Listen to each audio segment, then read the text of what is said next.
Hey you, thank you so much for clicking on this video. So in one of my previous videos, one of you beautiful people made a comment saying that nice video as expected. Thank you so much for that. Can you make a video for those who are starting or going to start working in the IT field? What we need to remember while joining the office, how to behave and how to work, and what things are beyond our control, how to decide what's right for us. Having the right mindset from the beginning will be a game changer for someone who's just starting their career as a fresher. I think that this is a great subject to talk about. Thank you so much, Priyansh Gautam, for making this comment. I really appreciate it. And so for this video, I thought to take this comment as inspiration to make a video about how to start getting noticed in your company, how to build an impact, and essentially how to become a good leader. So if you've joined an IT company as a fresher, and if that IT company has more than 50,000 employees, say 1 lakh employees, or let's say 10 lakh employees, it's a giant of an IT company. As a fresher, you need to remember that any IT company which is that big is not really expecting anything out of you. It's just expecting you to complete the tasks that you are assigned to do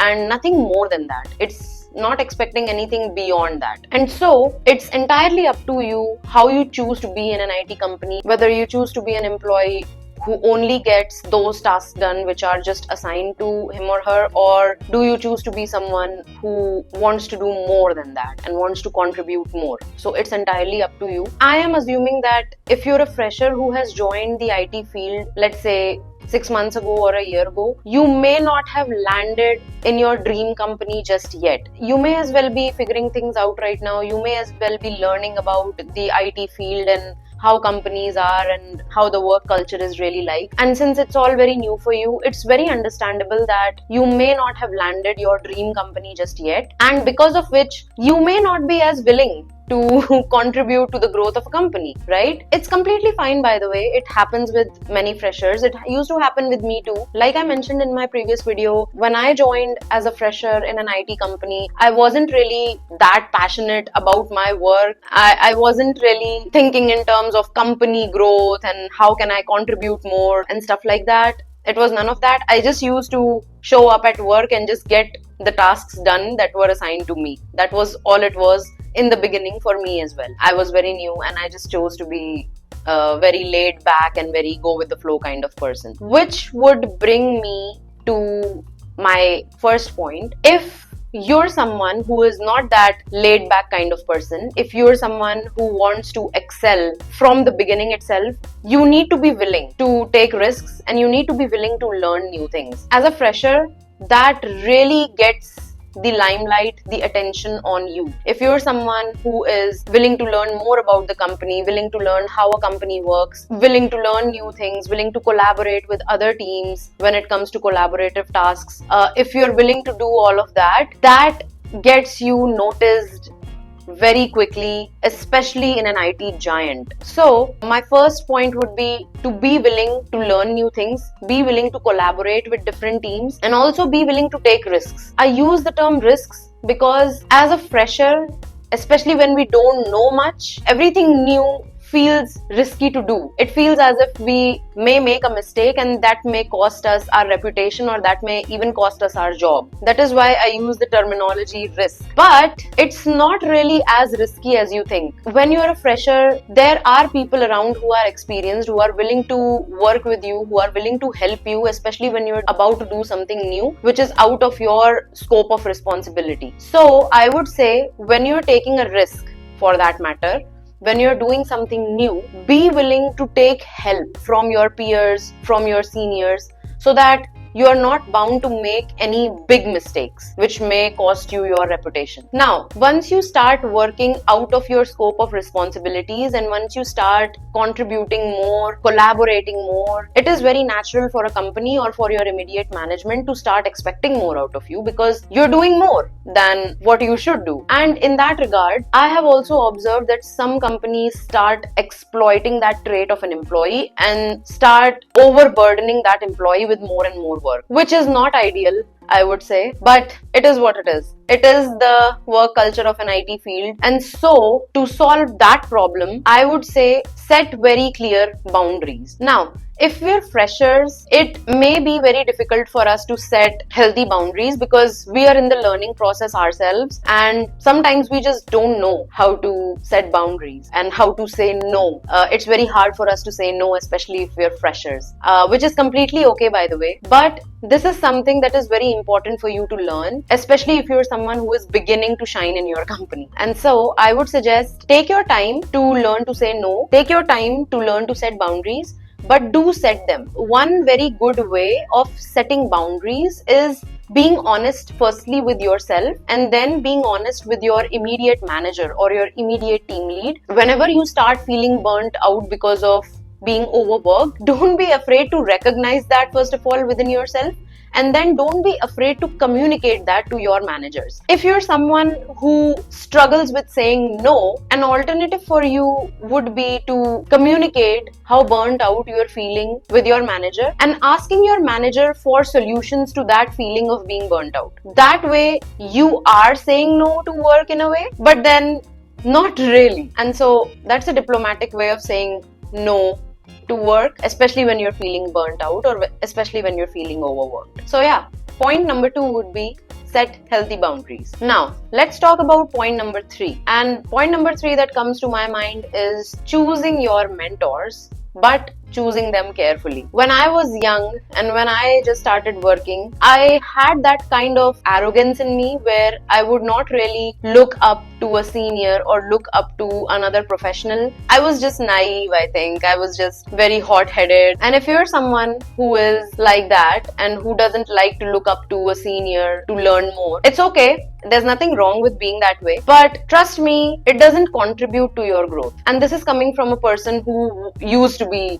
an arrogant person. Being in your own little bubble and thinking that you may know everything, it doesn't really lead you anywhere. It's actually much quicker to learn from the experience of others rather than waiting for that experience to happen to you and then learning from it. And so I would suggest choose a mentor, but then choose your mentors carefully. And I say this because I do that too. I am not someone who would just find a mentor in anyone. I am actually really picky about my mentors. I need a certain level of connection with them. I need them to have a certain mindset which is very similar to mine so that we could resonate with each other and so that we could learn from each other. If you're making someone your mentor, you're basically giving them the access to influence you in many ways. And if that access is given to a person who is not right for you, that may backfire on you. And so I would suggest that when you are choosing a mentor for yourself, make sure that their mindset and your mindset align with each other. You really admire their way of working, and they are also someone who are willing to mentor you as a mentee. Choosing good mentors can really enhance your career profile. It can really sharpen your skill set. It can also improve your work ethic, which can really benefit you in the long run. And so choose your mentors, but be picky about them. Be careful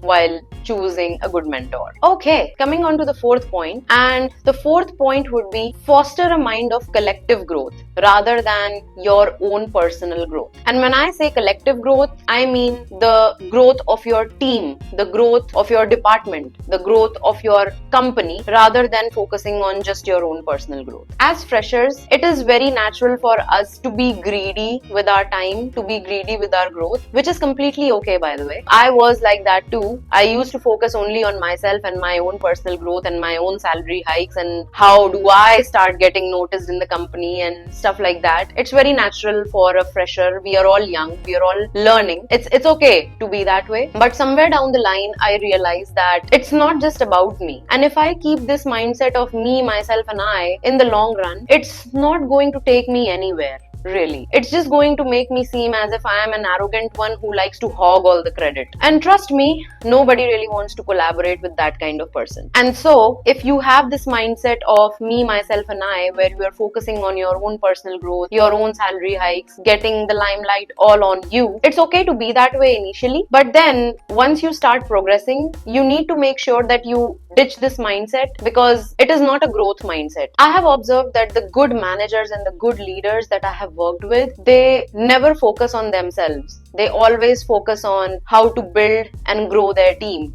and how to build and grow the company as a whole. So if you aspire to become a good leader in the future who everyone looks up to, I would say ditch the me, myself and I mindset and start focusing on collective growth. Now, moving on to point number 5, and point number 5 would be start getting involved in initiatives which are outside of your job responsibilities or outside of your work. Initiatives like event coordination or volunteering initiatives or, helping the community kind of initiatives. Getting involved in these kind of initiatives which are outside of your work really enhance your network. You get to know a lot of people who are outside of your department this way, and that really helps build your image and your rapport in the organization that you're working in. It's a great way of getting noticed by not only your department but by other departments or other business units as well. There are a lot of initiatives that a company is involved in when it comes to helping the community, helping the world in some way, making an impact. And so I would suggest start knowing about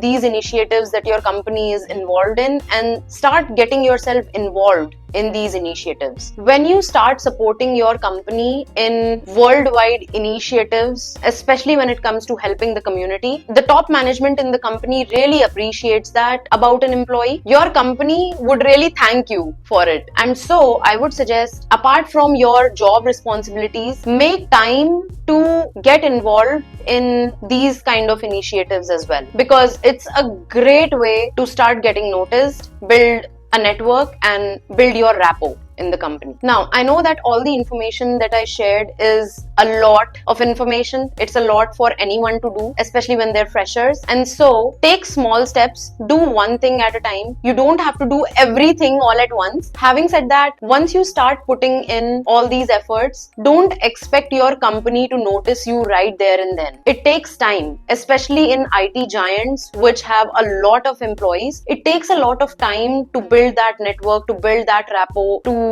build that kind of reputation which starts you to get noticed. So be patient with your efforts. Keep putting in the efforts, but be patient with the results. They are not bound to show up immediately, but trust me, they are definitely bound to show up. And so don't give up on your efforts. So yeah, that is all I can think of right now when it comes to adopting the right mindset when we're freshers. Having said that, even though I have 7+ years of experience, I am also learning with time. If I keep learning new things, I will definitely keep sharing them as well here on YouTube with you all. Thank you so much, Priyansh Gautam, for asking me that question. It was a great suggestion for a video and I really love talking about it and sharing my experience on that. So thank you so much for asking me that, and I hope that I was able to provide you the information that you were seeking. So yeah, that is it for this video. I hope to see you soon. Till then, take care.